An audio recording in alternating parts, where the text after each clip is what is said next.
Welcome, everyone. I'm Sue Barber, author, former IT director for a Fortune 500 company, turned executive coach, and this is the Visibility Factor podcast, where we explore how to raise your visibility and play bigger at work and in life.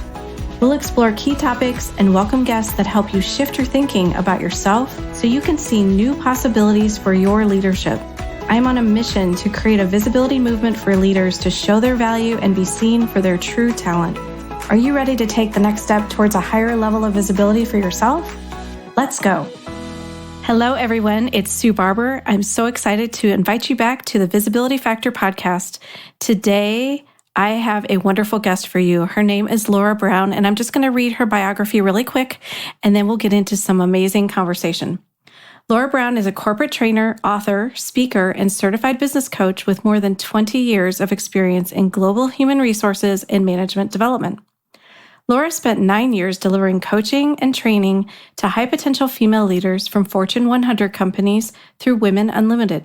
She's written for Forbes and has been quoted as a business expert in major publications including Cosmopolitan, Family Circle Magazine, and USA Weekend.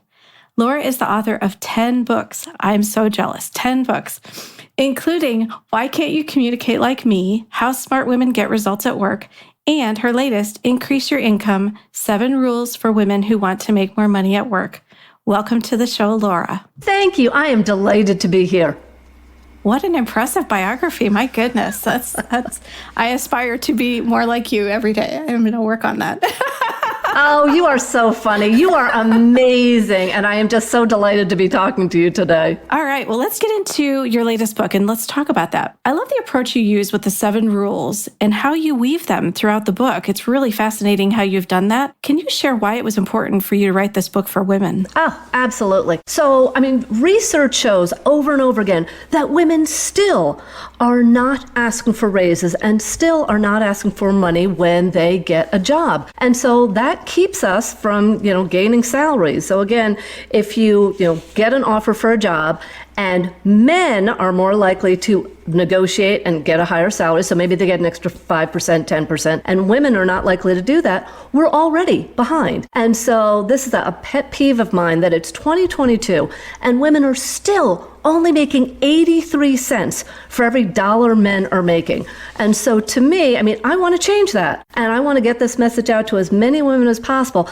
that not only should you be negotiating, it's okay to be negotiating, because a lot of women are really nervous about that. So that's why I wrote the book, to change all of that. I love that, because I've been working with a lot of women who are changing jobs, and I'm challenging them. I have you in my ear.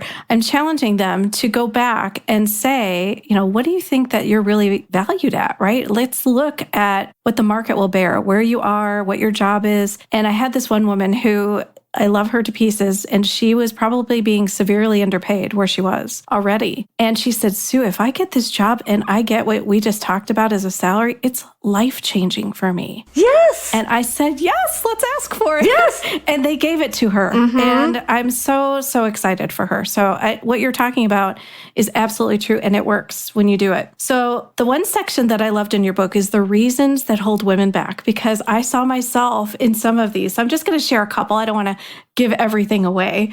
But when I think about in my time in corporate, I didn't see my own value, and I wasn't thinking about how to portray that. And I assumed, and here's just a couple examples for the listeners, my boss would do the right thing and give me the salary that I deserve. My boss knows what I want, because I'm sure we've talked about it somewhere. I'm not worth the money that I'm asking for. And I didn't want to upset anyone. So what if I ask and they say no, and then it becomes awkward? So those were the things going through my head. There's many more in the book that I know people will resonate with too, but what's the best way to help people move past these challenges? Well, there are a lot of ways. Here's the question I always ask the women that I'm coaching. What would a successful guy do? And it's a really weird question, but immediately what tends to happen is, a guy would ask, or a guy would do this. And then I sort of look at them and we both laugh a little bit like, okay, so what. Now, by the way, my question is not what would a guy do, because I don't care what a guy would do. What would somebody successful in your company, typically a man, what would that person do? And so many of us know what a successful person would do, but we don't do it. And then becomes, okay, so what's stopping you? And then we get into questions about, okay, like what are your beliefs? And, why are you saying that? And then we get into, how do we turn that around? If you think my boss will be mad at me, well, I can actually help people turn that around. And your boss won't be mad at you. And I know from my many years in human resources, your boss would be happy to try and get you a raise rather than have you quit and go someplace else, which is what most women do. They say, it's too hard to ask for a raise. I'm just going to go and look for another job because I can probably get a better salary someplace else. Well, that's such an important point, because think about the cost of hiring another person, right? Yes. That's so expensive. So yeah, the manager would definitely want them to be happy and supported and feel like they're getting the value that they deserve. And I also think it's important for people to think about the engagement level, right? If you walk into an organization, you're going to be much more engaged if you're getting what you're worth. And that's the time to ask for it, because it's much harder to get higher salary. A merit raise sometimes is only your cost of living increase. It's not much more. So you need to ask up front and get it so you're ready to go. Mm-hmm. That's amazing. Yes. And by the way, one thing, I wanted to go back to something you said. So you were coaching this woman. She said that the money would be life-changing. So I've got a tip for your audience. So this is such a key one. So when you get a salary offer, what do we typically think? We typically think, okay, the answer is yes or no. That's not the answer. After you get the salary offer and after you say how delighted you are and you know you're going to be a great fit and you're going to bring lots to the company, you pause and say these 4 words. Is there any flexibility? And then you stop talking, because what that does is it opens it up. But don't then say, I know it's not a good time, or I know that it's the top of the, whatever, because we talk ourselves out of it, okay? So don't do that. But I had a woman, this was a month ago, that she said, well, it's a government job, they're never gonna, I said, say it anyway. She said it, that started a negotiation. She got a 15% increase. 15% over what she had initially been offered. She didn't think it was possible, and she started the job 2 weeks ago. So now, will it always work? No. But will it work a lot of times? Yes. But it will never work if you don't ask. Exactly. Thank you. That's exactly it. I love this. Okay. So the other part that I thought was really interesting in your book is you talk about the types of bosses that people may have and how to have conversations with them about money or salary or raises based on their type. Can you share a little bit about that and how that's working for people? Yeah. So basically one of my books was all about the fact that there are 4 communication types. And the idea is that people are either like focused on feelings or facts, or people are very fast-paced or more thoughtful. And based on that, you come up with 4 communication styles. And the idea is that many times our boss may be a different communication style. And so, for example, I might get really excited and talk about all the ideas I've come up with, but my boss might be very analytical and might be like, yeah, but where are the numbers? And so if I just talk the way I'm comfortable, it's not going to get my message across. But once you recognize, okay, my boss just wants the numbers, this is how he or she likes to communicate, basically then you're speaking in their language. And it really does make a difference. Even you can make the slightest differences, like speeding up or making your emails more fact-based or less fact-based, whatever it is. All you're trying to do is make an adjustment to match them a little bit more so they hear you. And it makes a huge difference with people. Yeah, I can see that. That's really good. I hadn't thought about it from a salary perspective. I do teach that or talk to people about that from a presentation standpoint, like understanding your audience and who's there and how are they going to receive the information. And it may be different than yours. So I love it, like moving it over into the salary negotiation too. That's awesome. Okay. I also thought it was really kind of fascinating. You talk about not only people in a corporate environment that most people might think about salary negotiation, but also people who are, much like me, like you, an entrepreneur who is going into an organization and really talking about what they can provide and how that can help that organization. How has that been for people? Have you heard from any entrepreneurs how they're leveraging it and what are they doing? Yeah. So it's so interesting. So whenever I talk to entrepreneurs and I say, one of the issues I hear from entrepreneurs is raising prices. And I mean, I'm an entrepreneur, so I know how scary that is. And immediately they're like, oh yeah, this is so hard. And especially with the women that I work with, even though I work with men too. It's like, yeah, that's really hard. And so one of the key things that I talk about is that what you need to do is remind your customers of the value that you bring. And don't assume that they know or don't assume that they remember. And so again, you have to remind them about either what you're adding to them, like maybe you're giving them information that nobody else can give them, or what are you saving them? Are you saving them time or money or something like that? And so you need to get really clear, and they need to be really clear, because once they see the value, and then you know there's a process you come up with, and you let them know 60 days in advance, and you let them know that there is a price increase, then they're more likely to go, oh, yeah, I get it. It's a price increase, and everybody else is increasing their prices. I'm fine with it. But you have to do the work up front and make sure that you don't just assume that they know all this stuff. So true. And I've had to go through that multiple times with some of my clients, and it is a little scary. I'm not going to lie, just to think about how do I position this in a way that they can see the value, because I know I'm bringing it. And I've realized that I just, speaking about visibility, I wasn't probably talking about it enough. I thought it was pretty apparent, the things that we were doing in the organization. So I have definitely learned and taken my own medicine about how to do that in a bigger way. And it's really worked. And you brought up a really good point. We assume, because we're focused on it, well, it's obvious, or the other person should know, and all those things that go on in our mind. Even if it was obvious 2 months ago, people are really, really busy. It's a really good idea to remind them and make it. And sometimes I've even said, I know it's obvious, or I know you know this, but I want to make sure we're aligned. I want to make sure we're on the same page. And plenty of times it wasn't obvious to them. But by me saying it, it made it okay for me to, bring it up. Yeah, I love that. Okay. And the last part I want to talk about in the book is the case studies that you have, because that's where I thought it was really fascinating how you took, the 7 pieces and kind of wove those into the case studies. So how did you think about that when you were putting those together? Are those real clients, or are they kind of a combination of clients? They were a combination of clients. And what I really thought is, I love books that, have 7 tips or 5 tips or 3 tips, because I'm all about the practical.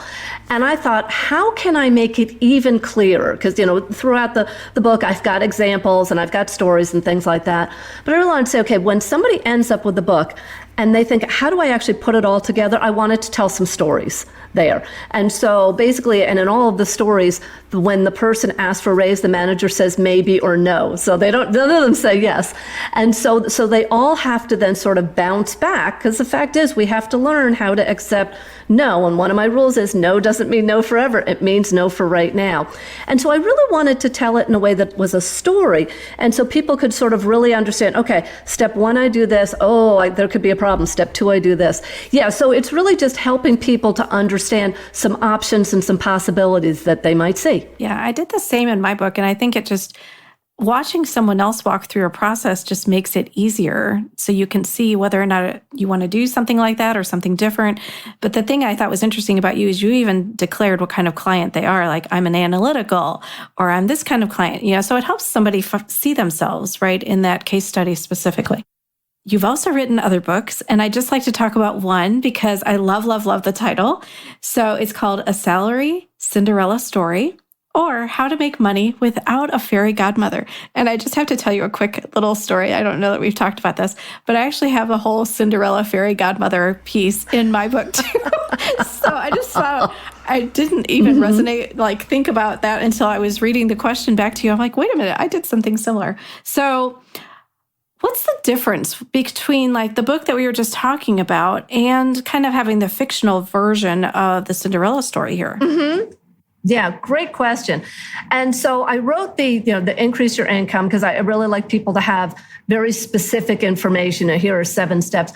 But I also realized that not everybody likes nonfiction books. They would rather hear a story. And so my co-author and I, and Jill, my co-author, is amazing. We thought it would be fun to come up with a story about 3 women. And, one woman is unhappy at work, and she's also unhappy in her relationship. That's another part of the story. But she's unhappy at work and wants to get a raise and wants to get a promotion, but is too scared to do it.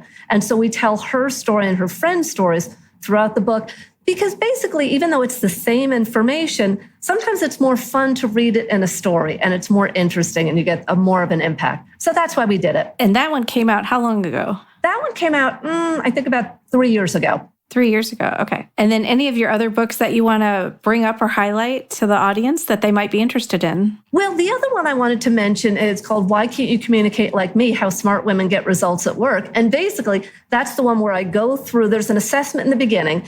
You answer 20 questions, and it helps you to determine which communication style you're most comfortable with. Mm-hmm. And then each of the chapters help you to figure out, okay, if you're comfortable this way, and you work with other people, what should you do differently? So it's all about helping you to figure out how to be more flexible in communication. Yeah, I mean, all your books are very practical, easy things to take away and start applying right away. And I think people need that, right? There's so much, I don't know, confusion and complexity in the world as it is. Let's just take stuff make it easy for people to apply and be able to start to do that quickly. Love that.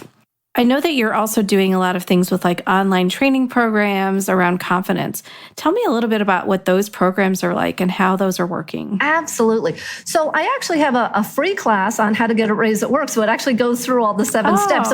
So you can just actually watch it. There's also an online class on how to be more confident, a longer online class on how to get a raise at work. So it really goes into a lot of depth in the 7 steps. And also I have a class on how to get a higher starting salary at a new job. So if you're looking for a new job, and they're all just in time, you can, do it at your own pace. They're all recorded. So yeah, so if anybody's interested, you can go to careertipsforwomen.com. And also for your audience, if you put visibility in, you can get a 10%. Aww. Yeah, I just wanted to give people a 10% discount. So just put visibility in, and then you can get a discount on all of the training. Love that. You're welcome. Oh, thank you for that. That's so sweet.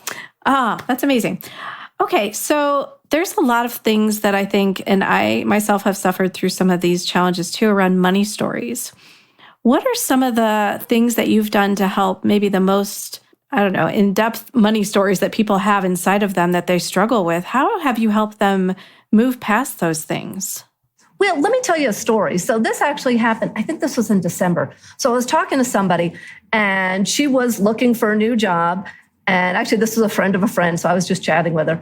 And I said, you really need to negotiate. She's like, and literally the look on her face, and she got small, like she sort of hunched over. She's like, is that okay?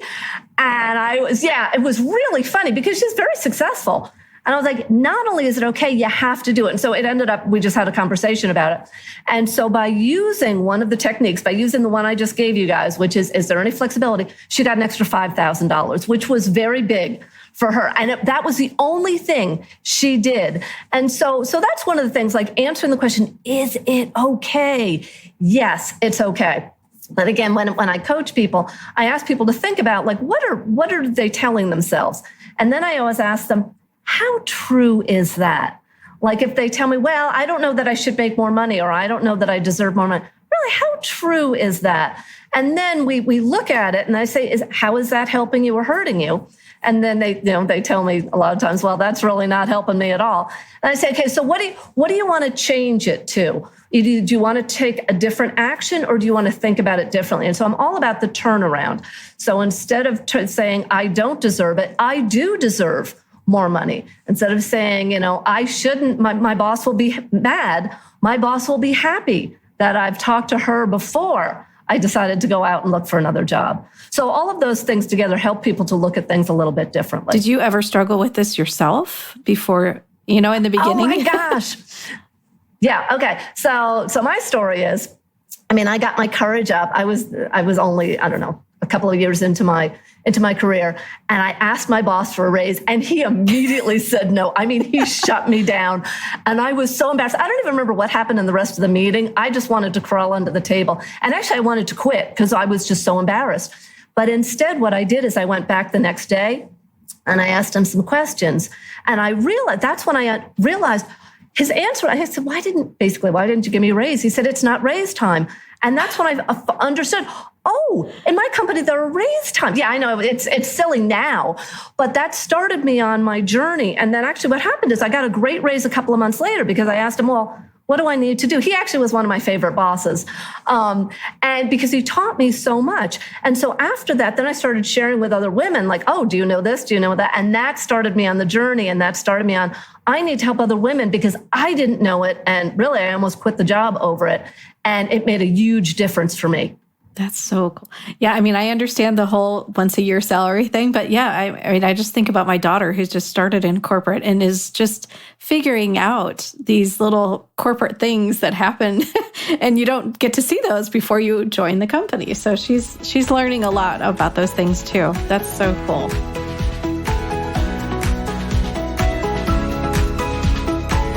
So Laura, I have loved everything we've talked about so far. I have a cool thing that I like to do at the end of every interview, and it's called Rise Up and Be Visible Quick Tips. And so this is kind of a little bit of a rapid fire question and answer if you are up for that. And we'll go with the first one. So the first one is, what is visibility to you? Essential. Ooh, can you elaborate a little bit about what that means? Absolutely. That we assume that people look at, people know what we're doing, but everybody else is really busy. Our bosses are really busy. They have other people, they have other projects. So the fact that we assume that they actually see what's going on, it doesn't work. And so it is absolutely essential that we take action and we make sure that we're visible. By the way, not just to our boss, to our boss's boss, to HR, because I know from being on the other side that when people are up for a raise or a promotion or something else, a lot of times there's a committee. And if they say, hey, I think Laura should get a raise or a promotion, and everybody says, who's Laura? It's not going to happen. So other people outside my team, outside my group need to know. So when they say, hey, I think Laura's doing a good job and she deserves a promotion and we want to promote her, everybody says, oh yeah, Laura is amazing. So it is absolutely essential to be visible. I totally agree. I tell people that all the time too, right? You never want to be part of a new raise conversation or a potential job opportunity and no one else in the room knows who you are. That's the worst thing in the world. So totally agree. What advice or tip do you have that you could share with the listeners on how you have done things to be visible? Okay. So weekly updates with my boss, but weekly updates with value. So the idea is, I would say, I did this, but that's not enough. First of all, my boss is really busy, so I wanted to let her know. But for example, like if I said I booked a conference that we were going to run, I might say I booked a conference 3 months early so we could get discounts on travel, which could save us X amount or save us a percentage. Now, my boss knows, oh, I did something really good to save the company money. In addition, because some people might say, oh, you're boasting. But the fact is, I did it so my boss could then, in her meeting, could let her boss know, hey, we just saved the company money because we booked a month earlier than we normally do, or something else. So that helped me and that helped her. That's so cool. I talk about status reports too, just because, as you mentioned, everyone's busy. And I think there's assumptions that people, know what you're doing and they don't always do that. Is it any different for you now that you're an entrepreneur? How has that been for you? Well, and so what I do sometimes is I give status updates to my clients. So if I have a long-term client, then I'll give them status updates. But yeah, it's a whole lot different because there's no one person that I report to other than me. There are a lot of different clients that I have. Yeah, and you're a nice boss, so right? Yes, I am. Yes, you are. I always say that I'm a great boss. Okay, so what's the one piece of leadership or career advice that you received that's helped you the most? Okay, this one's going to sound funny. So somebody gave me the advice, don't marry your job, just date it. And early in my career, I stuck with a job way longer than I should have because I'm like, oh, they need me and stuff like that. And I realized they didn't need me. And so since then, even though, I have loved my jobs that I've had, I realized that they could get rid of me at any point and I can leave at any point. And I have to take a look at that and say, is this a job that I want to be in? Is this a job I want to be in right now? Great. And if not, it's okay for me to leave. I need to pick a job that's right for me. So date it, don't marry it. I love that. It's such a great thing to say to someone and they get it, right? It doesn't take any conversation to explain that one. Nope. Okay. Any books that you've read? I know we've talked about your own books, but any other books that you've read that you would recommend to the listeners? Well, wait. You mean besides The Visibility Factor, which is one of my favorite books? Oh my goodness. Now, if your listeners haven't read it, which they should, then yeah, I highly recommend it because I love it. Okay, outside of that, I will tell you another book, and it's on a totally different topic than what I write about. And it's a couple of years old. It's called The Happiness Advantage by Shawn Achor, I think. And it is amazing. And to me, I mean, we spend a lot of our lives working. And so it talks about basically seven different things you can do to be happier. And so I have put some of those things in my life, even things as simple as every morning, I write down three different things that I'm grateful for. And that book has helped me to be more grateful at work and at home. Yeah, so creating new habits, would it be something like that? Oh, yeah. Yeah. So it's creating new habits. And one of the big ones is always looking for the positive. So so many bad things happen to us, and we can get sucked into the bad stuff, or we can look for, well, I learned something, because sometimes things are bad, but I did learn something. Yes. I am never doing that again. That's good. And especially, I mean, there's just a lot of negativity and a lot of, tough things happening in the world right now. So trying to find the good and look for the good, I think, can just help us kind of balance some of that out and hopefully not have to pay attention so much to that. Is there anything coming up that you're doing that you'd like to share with the listeners? Really, right now I'm working on a new book, but it won't be out till probably next year. And it's a book on happiness. So it's called A Sunny Cinderella Story instead of a Salary Cinderella Story. And it takes the three characters through some difficult times. The other thing I'm working on is just some new training courses, but I'm not going to announce them yet because they haven't been finished. But yeah, so just new training. Okay, amazing. Well, if you want to share the links on any of those things with us, I'll put them in the show notes for everybody so that they have them. I also have a lot of her social media information, but is there any specific place that you like people to reach out to you? Yeah, so I suggest that they go to my website, Career Tips for Women. And so I've got information about my courses, I've got other information on there, and they can just reach me through that. They can send me a message. And anybody who's in the Phoenix area who might be listening, she does a lot of things with Elevate.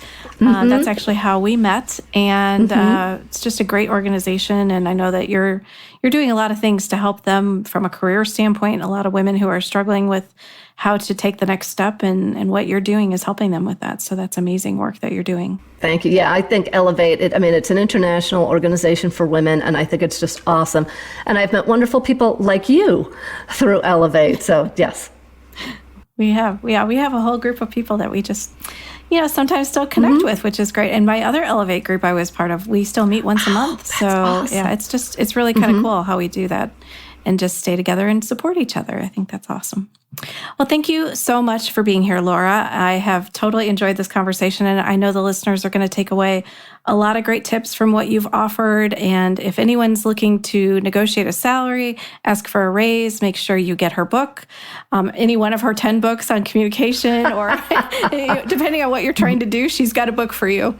So thank you so much for being here, Laura. It's been amazing. Oh, thank you so much. This was wonderful, and it's just great to see you again. You too. Thank you, everybody, for joining us today on this episode of The Visibility Factor. We'll talk to you on the next one. Thanks so much for listening to the Visibility Factor podcast. Remember that visibility starts with small steps that are intentional and consistent each day. Be bold, be visible, be the leader you were meant to be. Find us and subscribe on Apple Podcasts, Spotify, and wherever else you listen to podcasts. Follow us on all of our social media platforms, which are highlighted in the show notes. Thank you for listening, and we'll see you next time on the Visibility Factor podcast.